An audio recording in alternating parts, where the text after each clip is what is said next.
Esse aqui é o receiver TX NR636 do nosso cliente Sr. Marcos de Guarulhos.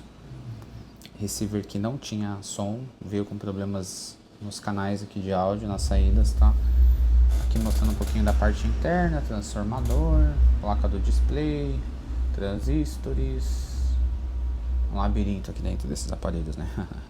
Placa HDMI, tá? Ali estamos assistindo hoje Tomorrowland de 2024. E agora eu vou fazer um teste rápido aqui dos canais para vocês ouvirem, tá? Deixa eu avançar um pouco aqui para colocar uma música. Esse aqui é o show do Alok. Isso.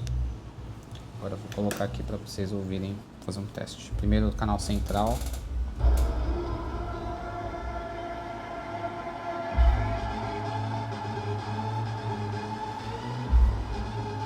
Agora canal frontal. Esse é o canal esquerdo. Agora é o canal frontal direito. Agora é o canal surround esquerdo.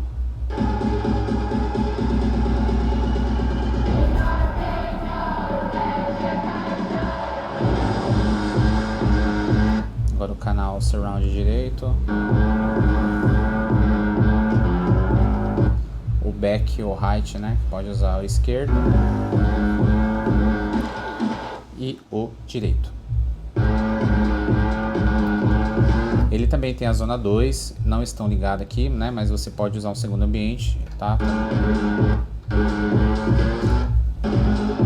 A gente ligou aqui no mesmo ambiente aqui, né? Você poderia ligar ele numa sala gourmet, piscina, enfim, varanda, né? Tá? Então tá ali o showzaço do Alok. Eu sou fã do Alok. Já foi em vários shows do Alok também. Aliás, se vocês entram lá no meu Instagram, vocês vão ver vários shows. Além de eu trabalhar com música, eu também gosto de acompanhar todos os artistas. Tá bom? Então agora é isso. Tudo em ordem. E mais uma família feliz aqui na Letfix. Muito obrigado e até a próxima. Valeu!